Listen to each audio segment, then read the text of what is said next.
Due to the graphic nature of this program, viewer discretion is advised.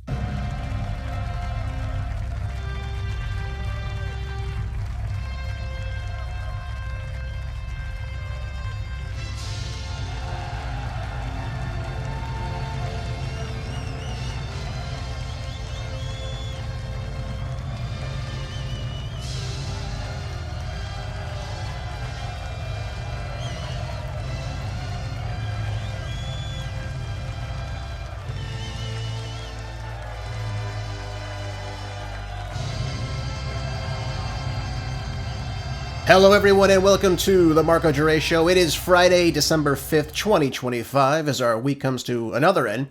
Thanks everyone for tuning in today's show to hear all the relevant groundbreaking news here in America and around the world, the only show where the facts are facts and hard truths thrive. Please don't forget to follow the show wherever you might get your podcast. It's now available on all streaming apps for your listening pleasures.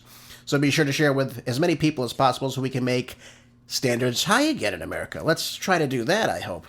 I hope everyone's ready for the best hour radio has to offer, uncensored and ready to go. Let's get down to brass tacks with this week's weekly economic report before we get into our news topics for this day. So let's jump into it. All right. How is the stock market doing this week? Well, the S&P 500 up 0.3%, a little bit higher this week to record highs. NASDAQ up 0.4%. Again this week, marking its ninth positive closure in 10 sessions. Dow Jones up 0.2%, just up from last week. And this was kind of mixed session closures. It's kind of been up, kind of been down. So how about the AI stocks, our future, right? Well, the Stimulations Plus, the SLP, is up 21% this week after a big announcement in AI-centric productions. For the roadmap for 2026, that one is up quite a bit. Then we look at things like Alphabet, Google, trading around $317 to $320 today, down 0.63% this week, despite this new U.S. government project, Genesis AI initiative they're launching. Then we look at Larry Ellison's Oracle, up 3.3%, again due to strong AI-driven cloud adoption. This is what he wants for, surveillance in the Middle East and what have you. Of course, here in America as well. Then, of course, the data coming in from TikTok where you can store all this information about you. Again, it'll be worth a hell of a lot of money. Lots of money in Oracle. Let's look at Palantir. Up 1.7% today, but down a little bit from last month. I guess Peter Thiel and Alex Karp will be a little disappointed about that. Then we look at NVIDIA. Down 1% from yesterday, and actually down 6.2% from this time last month. So overall, we see, boosted up by the government, these investments into AI, and of course the spectator-specific optimism that we continue to see here. Overall, you see the government is investing in these things. They're investing in these AI stocks. So naturally, they're going to get a little boost from the government, and they're going to do pretty well. Okay, and of course, we see, again, our main stocks are obviously up again this week. But how does that compare to Main Street? Let me ask you that. How does that compare to Main Street? Well, it's a little bit different of sentiments in Main Street. But let's look at gold really quick. Let's look at our precious metals before we go on to that. Gold's up 3% from last week. Wow. Trading at $4,207 on the low end. Let's not forget, though, what the Trends Journal has forecasted and what they're saying right now. If gold stabilizes around $4,200 for the next couple months, it will continue to increase from there. Understand that. And as a result of that, as gold goes up, your dollar goes down. Just so we're clear on that. So you're going to see the purchasing power of the dollar drop a little bit. But you're going to see gold start to take off. Let's not forget any of that. All right. So, I can't believe that. I can't believe gold is doing that well. Silver is down roughly 2 to 3%, but, still trending very high. 57% per $57, per ounce. Then we look at platinum trading around $1,640 in that range, while palladium is around $1,420 to $1,490 in that range. Both of them are down about 1 to 2% from this time last week. Oil prices slightly up from last month, Brent crude trading at $63.20. Yep, per barrel. We look at WTI trading around $59.30 to 60 cents per barrel. Again, this is because of the production from OPEC is at an all-time high right now, where they're producing roughly 13.8 million barrels per day. That is a lot. So we saw this uptick recently in production. So that's why you're kind of seeing those numbers slightly down. But here's the problem here. Here's the problem. We have tensions in Venezuela right now, especially the war in Ukraine. They're adding a risk premium now to, again, oil production. Again, Venezuela is in OPEC. So we see that happening.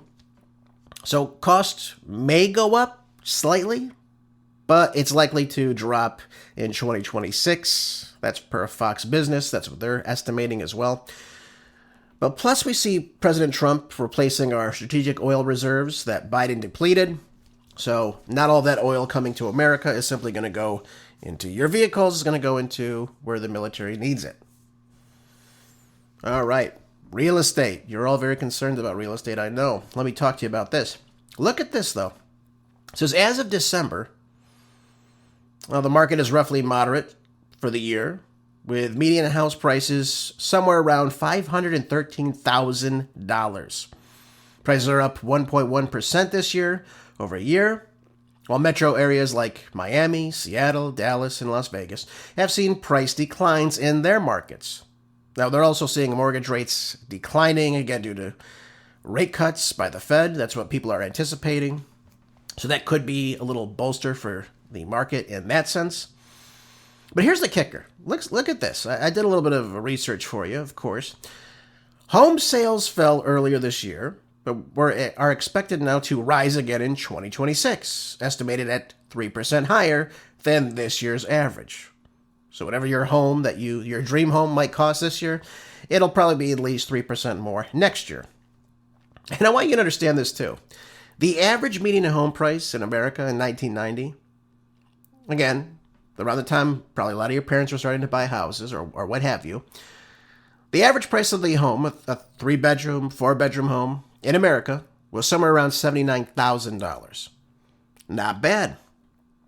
In 2000, for a single-family home, again, 3 to 4 bedrooms, the average was $125 at the low end and about $200,000 at the high end. A little bit higher on the coastal cities, of course, and areas of suburbia. Now let's fast forward.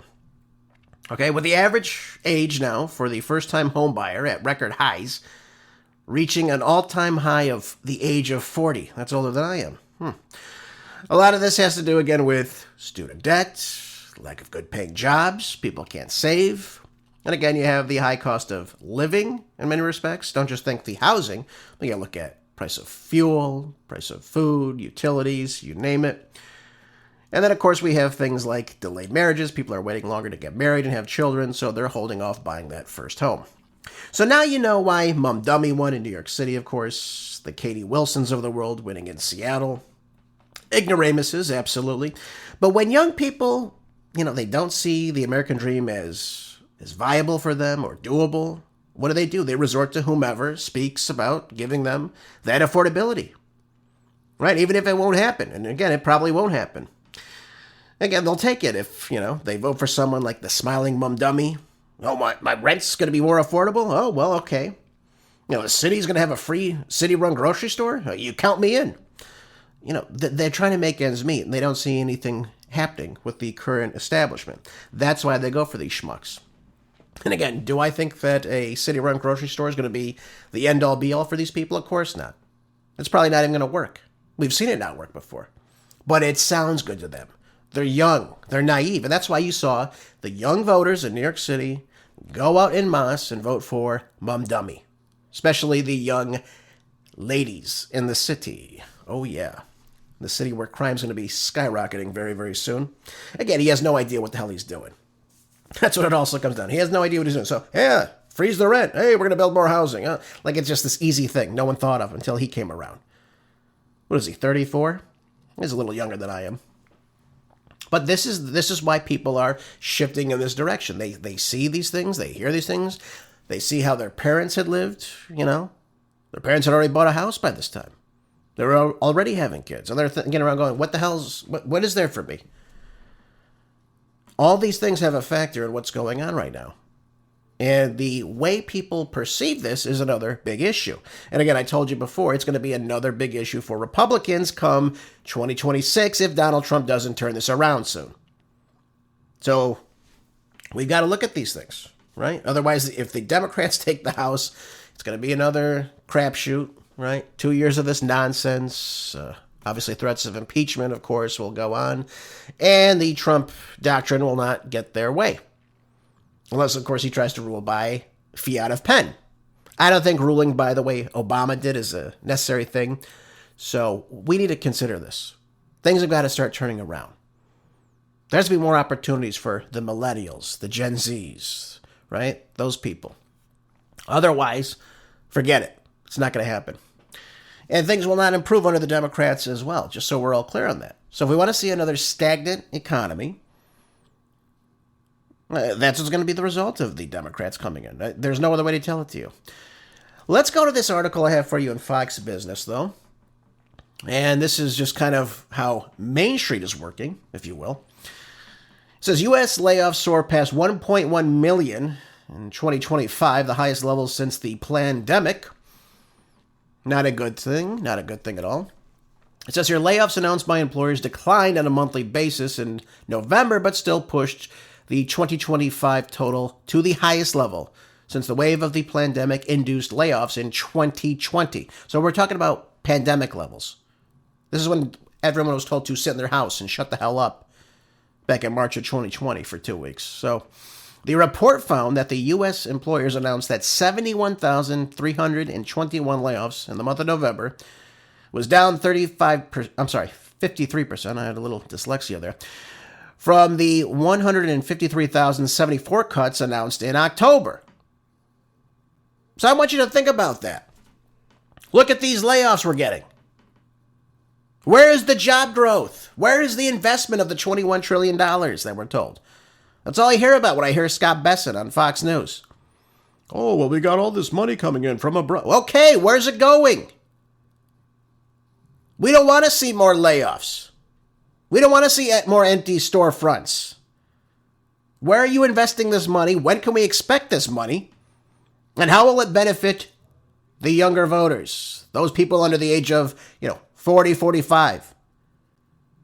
Otherwise, you're going to lose a whole slot of voters. And you can't afford that. It says here, layoffs in the month of November were up 24% from the 57,727 cuts announced in that month last year and reached the highest level for that month since 2022, which again marked the 8th time this year that job cuts in a given month were higher than the corresponding month a year ago. So think about it. Under Biden, they had lower cuts. Obviously, perhaps the trend was feeling better, that obviously he was leaving office. I don't know. But that could have been part of the reason for it. But now we're seeing, of course, people still continuing to get laid off. Now, layoff plans fell last month. Certainly a positive sign. Again, they're referring to the month of November. That said, job cuts in November have risen above 70,000, only twice since 2008. That was the year of the recession, of course. And in 2022. Think about that. So you're at the height of the pandemic, and again, you're in the height of the recession in America. So the numbers are not good. And we need to turn this around, folks. Where am I on this? Let's see. Where are these layoffs? Let's look at this. It says the tech sector announced 12,377 layoffs last month, which pushed to the 2025 total to 153,336, up from 17% last year. Food companies, including those in the beef industry. Remember I told you about this? In Nebraska, they were cutting down on that one huge, massive factory that employed thousands of people. That has consequences. Announced total, though, 6,708 cuts in November, bringing the cumulative 2025 total to 34,165, an increase of 26% from last year. And then companies in the services sector, think healthcare, think lawyers, IT, all that good stuff, announced 5,509 cuts in November, bringing that total for the year up to 69,089, up 64% from a year ago. And then we have retailers, hopefully not realtors, cuts some 3,290 job cuts in November, and the sector has seen 91,954 layoffs announced this year, which is up 139% from 2024.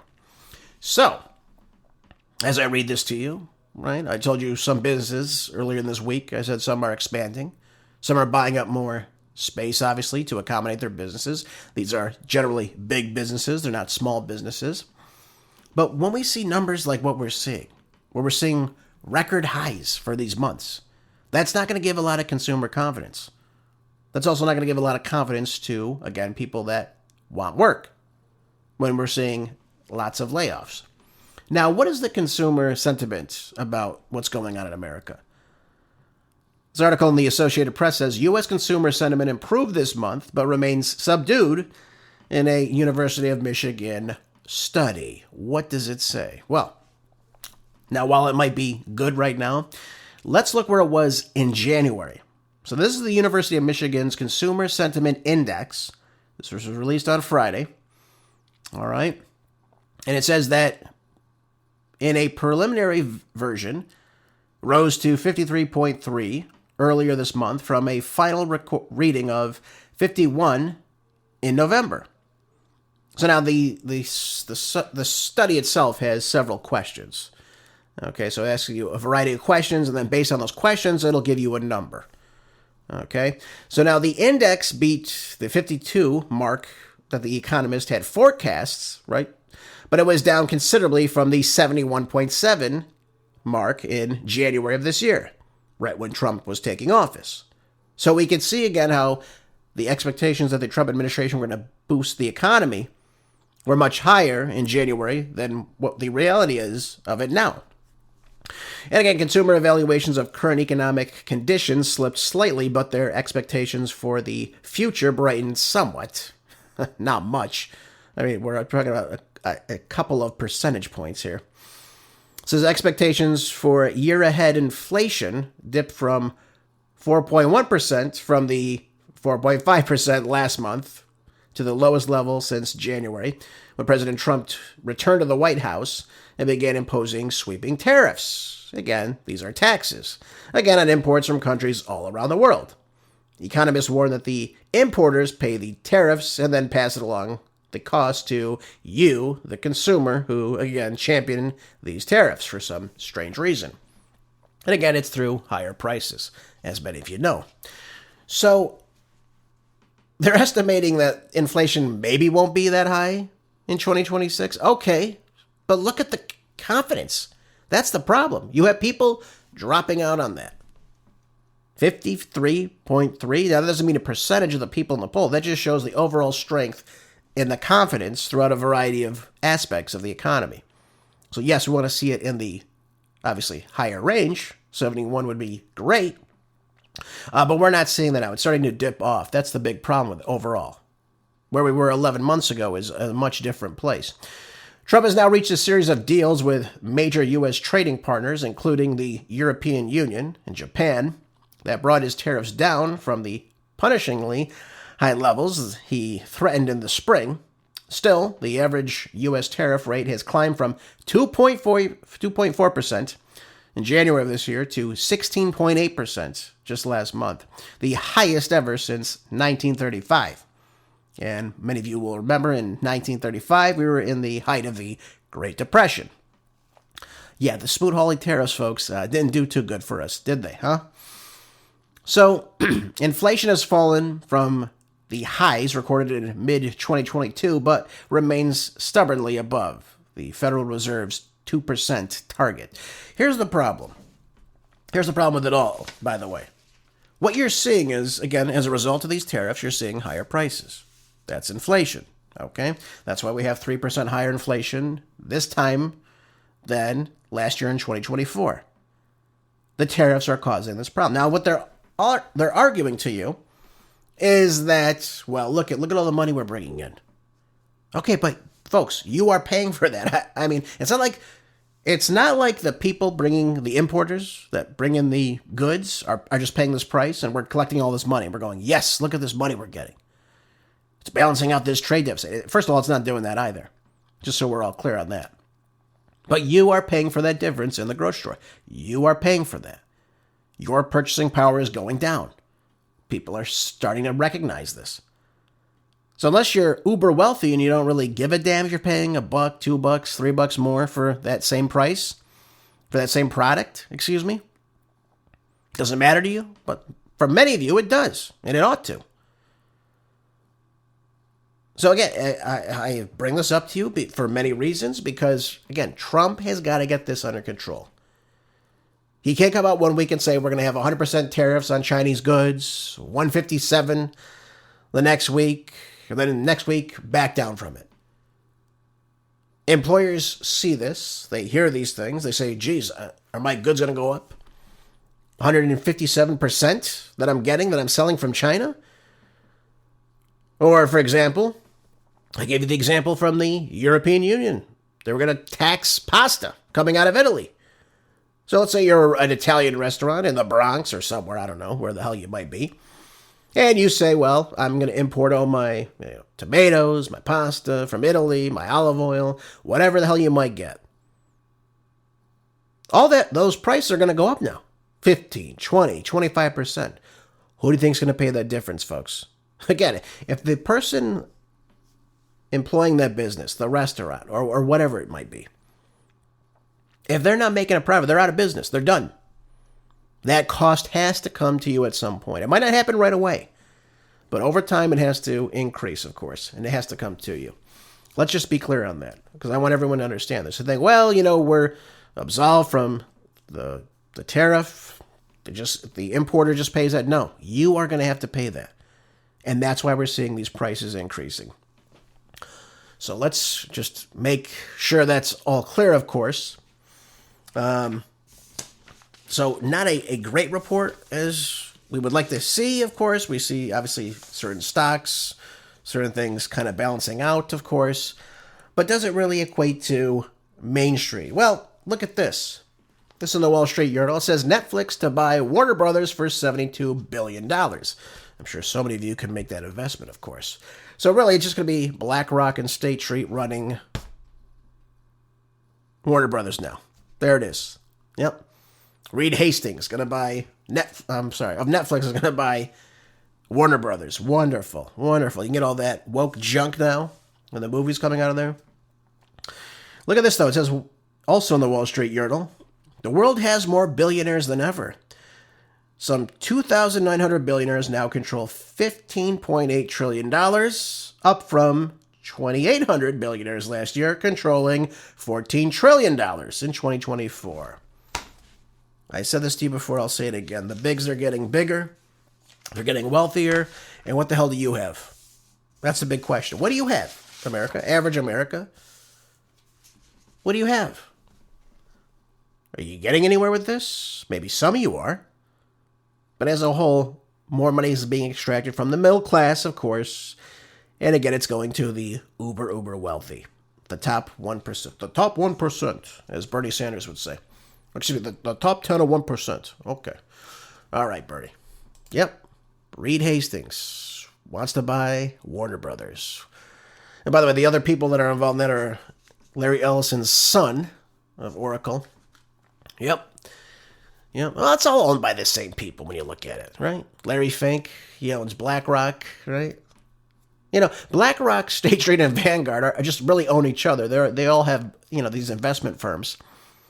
And they all own bits and pieces of all these companies. And they all get massively wealthy off it. It's a wonderful little scheme they got going on there.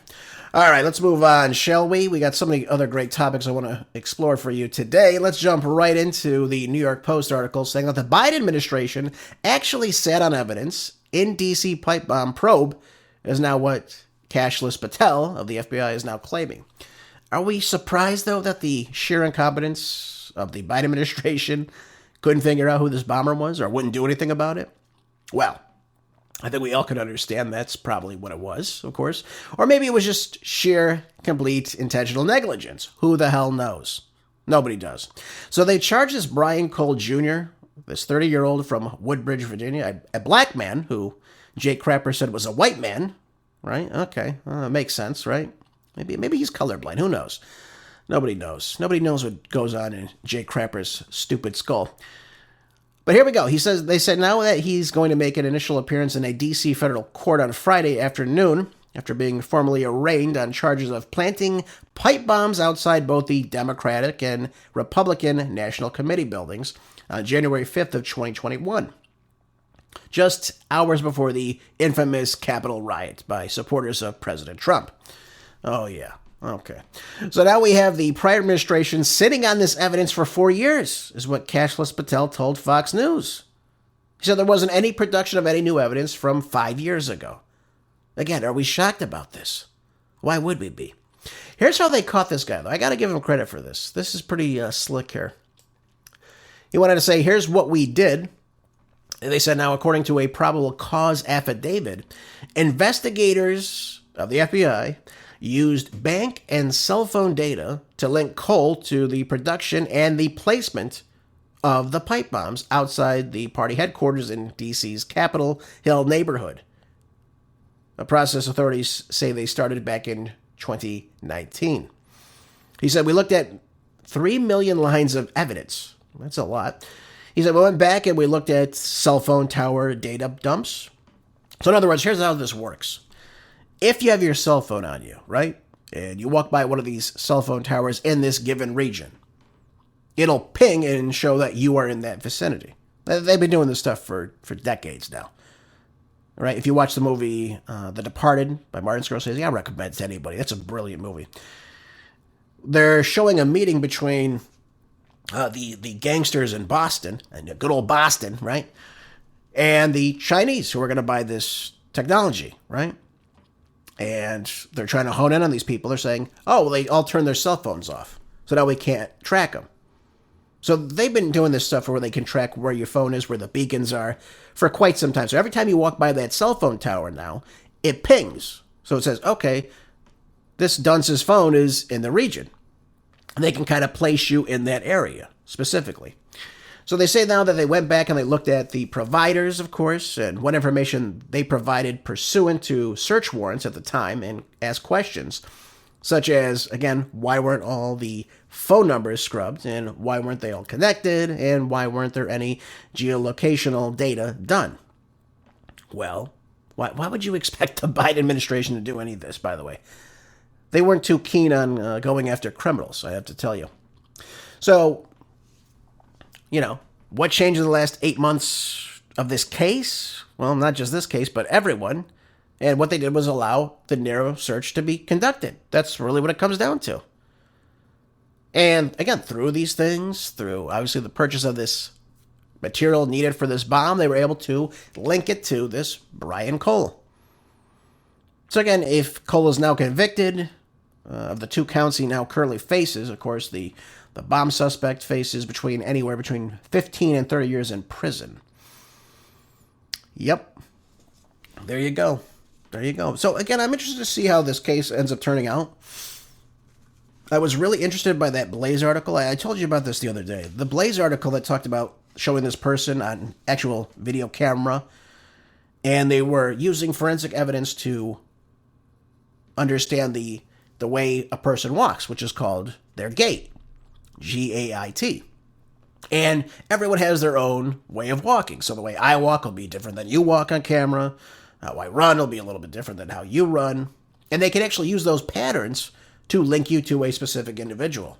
So I'm interested to know if they can actually do that, because they have this guy on camera as well. And again, it's just really interesting stuff here that they're figuring out about this case. But I'm glad, obviously, they've come to a conclusion that it might be this Cole character. Very interesting stuff, I'd have to say. So at least this is a positive. At least the FBI is actually arresting someone. I'd love to hear more if they're going to arrest anyone on the Epstein list, for God's sakes. Remember I told you about that yesterday with that room full of That's so weird. Masks of people's faces. It's just a weird situation there. Where's the information about that, by the way? Time's running out on that. They have till the 19th to give all this unclassified information. I haven't heard anything about it. How creepy, though. Where it totally reminded me, by the way, of that movie Eyes Wide Shut. If anyone's seen that movie, it's pretty graphic. I don't recommend you show it to any children. But there's a scene in the movie where they go to this party, and they have to wear masks. And a lot of these masks are of people's faces. It's kind of this surrealism situation that Tom Cruise gets into. But it totally reminded me of that movie for some reason. I don't know if that's actually what those masks were for, but the fact that they have all these masks just placed on the walls around the room were really awkward, I thought. Really strange stuff, of course. We'll see if anything comes of that case. Has anyone else been arrested, though, by the FBI? Any of these big cases? Anyone from COVID, from January 6th to anything? Nothing, right, folks? We've seen nothing. Nothing from the Epstein. No one from Epstein, except for Epstein, of course, and Ghislaine have been arrested. It was just those two, Bonnie and Clyde. At least that's what they want us to believe, at least. So we'll see if Kash Patel emerges as a good figure or if he stays insufficient here. At least there's been some justice with this following case. The Hill has an article out saying that the GOP senators are now lacking confidence in Hegseth, much like consumers are lacking confidence in this economy. Says his future is in Trump's hands. Well, Kash Patel's, slacking in this arena, of course. We see with arresting people. Now, of course, we see the Trump cabinet. What is Trump going to do about this? Because obviously this case is blowing up, and there's evidence being put forward. I've talked to you about my sentiments about what's going on here, of course. And, of course, the rule of law. Some people are championing this, saying, hey, it's great. We're blowing up these boats. They're at the bottom of the ocean. No drugs are coming in the United States. Fantastic. Everything's great. And I say, well, we got to slow down a minute. Did we actually follow real procedure here? What did we actually follow that was lawful here? That's the big question here. Was it lawful? But now you got Republican senators who are growing increasingly exasperated with the highly proliferation now of these high-profile controversies at the Pentagon. In the case of course, blowing up these boats without any type of due process. That's a big problem. And again, not expressing much confidence in Pete Hegseth's leadership itself. So now we have many GOP leaders, this is what the article says, many GOP leaders have been careful not to provoke Trump's anger by publicly criticizing Hegseth, whom Trump went to bat for during a difficult Senate confirmation proceedings back in January. Again, at the same time, they're not vouching for him and are kind of keeping their distance from the growing list of controversies. One of them includes Senator Thom Tillis of North Carolina, who cast the decisive vote to confirm Hegseth back in January 24th, said Thursday that he had supported some of Hegseth's decisions as Secretary of Defense, but others' moves have left him very confused. He went on to say, Pete Hegseth has done some things I completely agree with, but he's also done some things that are confusing to me. Yep, well, of course. They're looking at this video footage, and they're seeing a ship being blown up, again, without any due process, just so we're all clear on that. They're all alleged drug boats. We think because we call them narco-terrorists, you can just blow the hell out of them. Just simply blow them up and, hey, wash your hands of it. But what they found in this particular case dating back to September was a boat was blown up, and there's two people now clinging to the remnants of the boat, and a second strike was ordered in to kill them. And now the big question is the legality of this. And of course, there is no legality to it because it's completely against the rules of war. And of course, our Constitution itself. Here was Tom Cotton, though, discussing Admiral Frank Bradley's boat strike, and who actually testified in a hearing just yesterday. Yeah, I want to thank Admiral Bradley and General Kane for coming to brief about the strikes on September 2nd, which were righteous strikes. These are narco-terrorists who are trafficking drugs that are destined for the United States to kill thousands of Arkansans and millions of Americans. I think it'd be hard to watch this series of videos and not be troubled by it. So I don't reach the same conclusion that Senator Cotton. Okay. So, here's the problem with all this. A big problem I have with this especially. Here's the thing. We're coming up with all these different conclusions, right? Okay, some people are saying it was righteous. The other people are saying it's very troubling to look at. We saw, I believe, a Congressman Himes came out just the other day saying the same thing about this. Here's the issue I have with this. Understand this. There are international laws. We also have our own constitutional laws. If there is contraband, let's say there is contraband on these boats. I don't think there is. Any article you read says alleged boat trafficking, drugs in the United States. Here's the problem. If there is contraband being carried on any one of these boats that we've seen blown up to, let's say, our country, the Navy has the right to stop them. When they come beyond international waters, they have a right to stop the boat. They have a right to inspect the boat. They have a right to detain the boat. And again, everybody on board.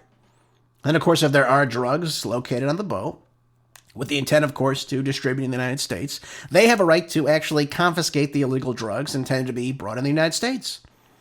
Therefore, they can arrest, they can charge those on the board as with narco trafficking. And again, they go through our legal system and they face the consequences. That's the law. That's due process. Some people want to circumvent this, though, and say, you know what? We don't have to do that. We can just blow this boat up. Now, folks, let me explain this to you. First of all, we don't know what's on these boats. That's just the fact of the truth here. That's the fact of the matter. We have no idea what's on these boats, number one. Number two, we have no idea the people on these boats. We have no idea their names. And once you blow up the boat, you blow up any sign of any evidence, too. So we say, well, there was drugs on this boat. We blew it up. Now we're safe. Okay, forget the fact that the vast majority of drugs, particularly cocaine is what they're alluding to here, comes from one, Mexico, and of course, Colombia and Ecuador, not Venezuela. Okay, the vast majority of drugs coming out of Venezuela, if there are any, usually go to Trinidad first, then over to West Africa, and then into Europe. Just so we're all clear on that. Just so we understand this. The other problem that they have to explain, too, is how is this, these small boats, they're not big boats. When you look at the video footage, they're not big at all. These boats can maybe go 60 miles at best. So you're telling me they're going to get in a speedboat and they're going to travel to Florida with them, some 1,500 miles away? How much gas is on these boats? I mean, this is the reality of the situation.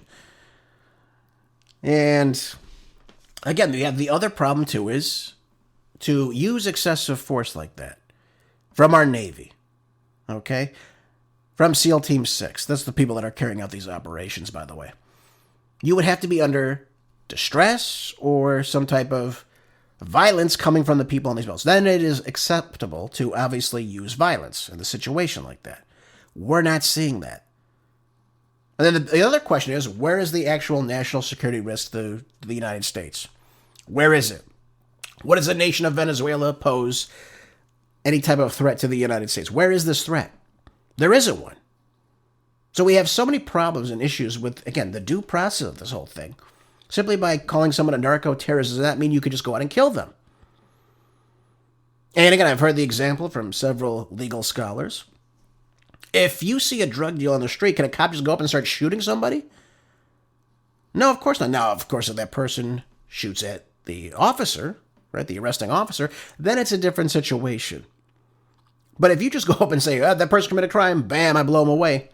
Thank God there's one less drug dealer on the street. That violates, obviously, every single law in the Constitution regarding individual rights. And I'll go a step further. I've read this to you many times before. The Fifth Amendment applies to every single person. I know some people are coming back saying, you don't really believe that, do you, Jurace? That the Fifth Amendment applies to every human being?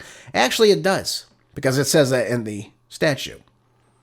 It says, no person, doesn't say no citizen, it says no person shall be deprived of life, liberty, or property without due process. That's what the Fifth Amendment states, ladies and gentlemen. That includes a cartel member crossing into the United States. We might not like it, but that's what the rule of law says. And again, I'm going by what the Constitution says here, not by what I would like to see. Obviously, those can be two different things, obviously. But again, I see people, they're going on social media saying, thank God this is what I voted for. Really? You voted for people neglecting to uphold the Constitution, of which every single person in this scenario has pledged an oath to? Again, we're not going to follow the Constitution. What the hell is the point of having it? I don't understand this. Again, it's very troubling to see all this playing out. But I want to play this for you, too. This was Hegseth, I believe back in 2016. Again, discussing rules of engagement. And, of course, international law. Take a listen. We unleash overwhelming and punishing violence on the enemy. We also don't fight with stupid rules of engagement. We untie the hands of our warfighters to intimidate, demoralize, hunt, and kill the enemies of our country. No more politically correct and overbearing rules of engagement. Just common sense, maximum lethality, and authority for warfighters. That's all I ever wanted as a platoon leader. And it's all my E6 squad leaders ever wanted, back to that E6 rule. We let our leaders fight their formations, and then we have their back. It's very simple, yet incredibly powerful. Okay, here's the problem. By the way, that wasn't from 2016. That was from 2024. I'm trying to find that clip right now for us. But obviously, what he's talking about is illegal here, folks. Everything he's saying right there is a violation of our Constitution. And for us to sit there and go, well, you know, it's not a big deal. They're drug dealers. We could just kill them. They're from Venezuela. It doesn't matter. It does matter, though, because there are rules to war. We have to make sure we make that distinction. And what he's saying right there is absolutely 100% illegal. And there's no two ways you can get around that. Okay? We need to make sure we understand this distinction. So when Tom Kahn says this is a righteous attack, first of all, no, it wasn't. Because the role of our government is to, number one, stop that threat. Not resorting to lethality, as Pete Hegseth would have called it. That violates every rule of international law. You're just going to blow up a ship without any provocation? Without any due process? I mean, again, Tom Cotton's a lawyer. He went to Harvard. He should understand this. And again, he served in the military. There are lawful commands, there are unlawful commands. Now, to compare this to Pete Hegseth back in 2016, this is what he said regarding violating international law. There are some guys at Leavenworth who made really bad choices on the battlefield. And I do think there have to be consequences for abject war crimes. If you're doing something that is just completely unlawful and ruthless, then there is a consequence for that. That's why the military said it won't follow unlawful orders from their commander-in-chief. There's a standard, there's an ethos, there's a belief that we are above what so many things that our enemies or others would do. I watched it live. Okay. All right. Actually, let's listen to this part, too. He talks about him watching it live. He doesn't incriminate himself, but he kind of makes up two different stories here. We knew exactly who was in that boat, we knew exactly what they were doing, and we knew exactly who they represented. Okay, first of all, no, they don't. Do they know the names of every one of these boats? What are they? Please tell us. Here's the problem with this whole situation again. Even if the first strike was lawful, which I don't believe it was, to have people clinging to a boat, okay, or the remnants of a boat, in the middle of the ocean, whoever is commanding that operation, if they see people struggling, and they are no longer a threat to you, it is the job of the U.S. Navy, or military, or whomever it is, to go in and rescue those people. I know it sounds ridiculous. That is the rule of war. And for Pete Hegseth to come out and say we don't fight with stupid rules of engagement, yes, actually we do. There are rules of engagement. And again, he's violating international law, constitutional law. Think of the War Crimes Act. Now, he can claim there's, the fog of war caused him not to see the survivors, all he wants. Again, clearly the SEAL Team 6 commander obviously saw them. And whoever fired those missiles to kill them in the water, they saw it too. Why? First of all, if they couldn't see any survivors, why would they order a second strike if they thought they'd killed everybody? What would be the purpose of the second strike then, folks? So again, they can claim narco-terrorist all day long. The legality of the situation is obviously something much different. So I want to make those two distinctions. Again, as we see these stories starting to become much more known in the media. And for some reason, I don't know why, I keep seeing everyone kind of just blowing it off like it's not a big deal. Saying, well, these are drug dealers. We don't really care about it. I mean, we're putting these drug dealers on a commission. It's not coming to the United States. We're saving American lives. I want all that too, by the way. I don't want drugs coming to the United States. I eschew drug use to a T. But there are rules of engagement. There are rules of law, and we are not following them. And again, I find it funny that President Trump just pardoned the former president of Honduras, Juan Hernandez, who brought in 400 tons of cocaine into the United States, folks. That is a true narco-terrorist. That is claiming American lives. And he was brought in and sentenced under law, in charge with a crime, and was given 45 years. And we just pardoned him. So don't give me the we care so much about American lives business. And then we're pardoning a real, actual narco-terrorist who actually traffic drugs in the United States. Not Venezuelans on these small speedboat, fishing boats, whatever the hell you want to call them.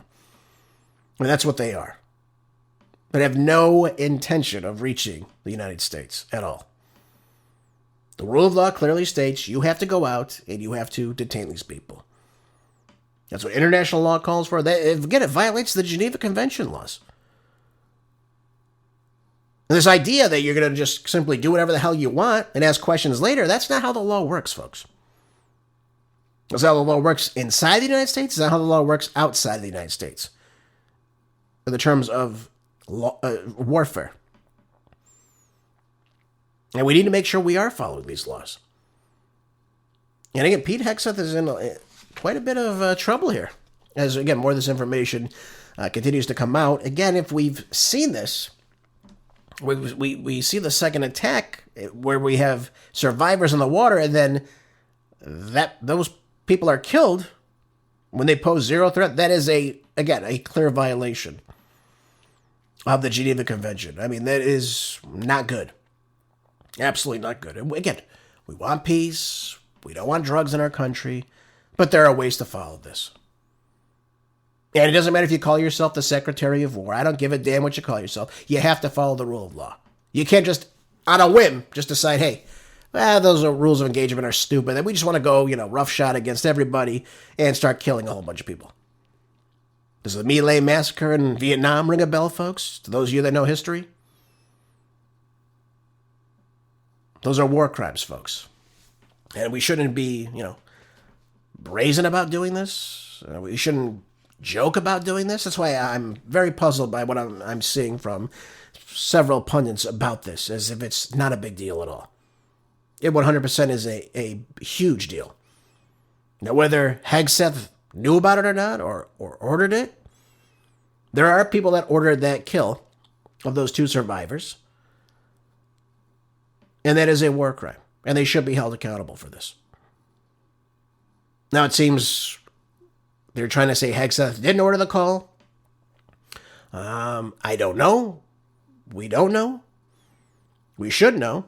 But we don't know if he actually did or not. But whoever made that call, whether it be Admiral Bradley, and again, whoever made the actual firing of the munition, they all know that is a war crime. They're all aware of that. Because those people are out of the fight. And again, we've got to understand something. Hegseth has to uphold the law the entire time. Okay? If he can't do that, then he shouldn't be in this position. And for him to go out and say, we've got your back if you go do this, is not going to hold up in the court of law. We've got to hold ourselves to a higher standard here, folks. This is simply not good at all. All right, so if anything comes as a result of that, we'll go over it. Again, when have we seen people held accountable, folks? Rarely, if ever. All right, we got this article in the Sweden Herald now. Let's go over this. It says here that, well, it says Israel emphasizes that the Islamist movement Hezbollah must be completely disarmed when negotiations are held with the Lebanese government. Lebanon responds that the country is far from normalizing relations with Israel. So we have more fighting in the Middle East, and of course the ceasefire between Israel and Lebanon, just like what's happening in Gaza. We're still seeing people killed every single day. It's just a little bit quieter now, of course, is null and void. So now we have direct high-level talks between, obviously, the two countries taking place on Wednesday of this week. Israel carried out repeated attacks on targets said to be strongholds of Hezbollah. And, of course, their movement, the government of Beirut, has then criticized the attacks on several occasions, but neither side has chosen to officially break the ceasefire. What ceasefire? What ceasefire? There is no ceasefire. I love how they word these things. The ceasefire hasn't been broken. Yes, it has. Just like the ceasefire between Israel and Gaza has been broken.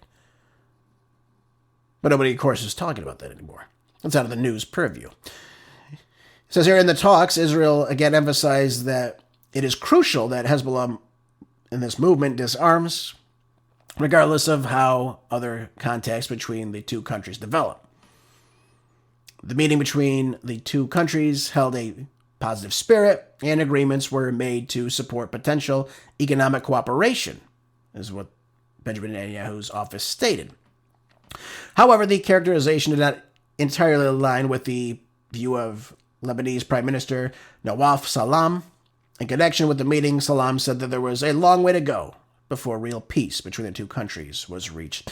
Here's the problem, folks. The war in the Middle East is still kicking up. It's still a major problem happening. And again, no one is holding Israel accountable. No one is stopping the bloodshed in Gaza, which again, we're having reports of people dying every single day at the hands of the IDF, when they're supposed to be completely out of this region. Who is overseeing this, by the way? Who is overseeing the ceasefire between Israel and Lebanon? Who is overseeing any type of ceasefire between Israel and Syria, where they're trying to take land in the Golan Heights? No one is overseeing this. And again, this war just continues on and on and on. And again, I expect conflict once what happens in Gaza is taken care of, whatever that may be for Israel, you're going to see them go after Iran after this. And by the way, where are the Gulf Arab states that, again, were behind this 21-point peace plan? And by the way, where is the United States on this? Again, if I know this, absolutely, you can bet 100% that our officials and the State Department knows this is going on. Why is nobody saying a damn thing about this? Why have we not cut off any type of aid to Israel? It's a legitimate question. If they're not going to honor the ceasefire that President Trump brokered between the Gulf Arab states and the state of Israel, then why are we doing this? Why are we giving them arms? So they can go out and kill innocent people still. Again, which is still happening every single day. It's mind-boggling. Okay, folks, this article in ZeroHedge makes you want to shake your head, I'm sure, when you hear this. It says here that the Bill Gates of hell, by the way, unveils a blueprint for global digital ID, AI-driven surveillance, and lifelong vaccine tracking for everybody. Oh, just look what we have in store for us, folks. It says here in a document published in October, says the Bulletin of the World Health Organization, and funded by the Bill Gates of Hell Foundation, the World Health Organization. I sometimes mix the two up. World Economic Forum, World Health Organization, they're all the same thing. They're all different cutouts, with the same purpose of mind, controlling you and I. However, they're proposing a globally interoperable digital identity infrastructure that permanently tracks every individual's vaccine status from birth. Now, this dystopian proposal obviously raises far more concerns, of course, than just privacy and autonomy, but it establishes this architecture for government overreach, cross-domain profiling, and, of course, AI-driven behavioral targeting, conditional access to services, and, of course, a globally inoperable surveillance grid tracking of individuals. This is very troubling, folks, on so many different things. This is 1984. This is Orwellian to a T. I don't have much time in the program left, so I'm going to try to make this as quickly as possible to make my point here. But they have several different provisions here about how they want to implement this. And I'll just read a couple of them to you right now. They say birth registered digital identity and lifelong tracking. So right from the moment you're born, there's going to be some type of tracking system linked to you. It's very, very sinister and evil, I think. But they said here, when birth notification triggers the setup of a personal digital immunization record, healthcare workers know who to vaccinate before the child's first contact with services. Now, I don't know who those services are. I don't want to, but I mean, this is, again, cradle to grave traceability. From the moment you're born to the moment you die, they know every damn thing about your health records. And again, it won't simply stop there. Number 2 says linking vaccine record to income, ethnicity, religion, and social programs. Yep, there you go. So they're going to know they're basically going to create a system about every little aspect of your life. Think about a Facebook profile, right? You type in your name, you type in this, type in that. They're just going to fill out that template. Again, it's going to be regarding your vaccination status. And, of course, conditioning access to schooling, travel, and services on digital vaccine proof. So we can look at this and simply say, well, the digital records are going to be traceable and shareable. For what, you might ask? That's a big question. Well, I don't know. Let's think back to the COVID passports, right? The COVID ID passports that they gave you, right? Show your COVID passports so you can keep your employment. Well, this is going to be the exact same thing. You have to show your COVID ID, or now, in this sense, your vaccine verification ID, right, to whomever. That's how it'll be working. I mean, and this totally violates the Fourth Amendment, of course. Obviously, it violates HIPAA laws in America, of course. Confidentiality between, obviously, you and your physician, of course. And again, they can use it for exclusion for various freedoms you have. If you're not all up to date on all these vaccines, you could be excluded, right? It's a vaccine passport. Again, very, very troubling, of course. It says, using digital systems to prevent wasting vaccine on already immune children. I don't know what that means. If they'll test you if you have the immunity to it, or if you have the antibodies, you'll be excluded from it. I have no idea. Nobody knows what these schmucks want. It says there are AI systems to target individuals, identify unreached, and combat misinformation.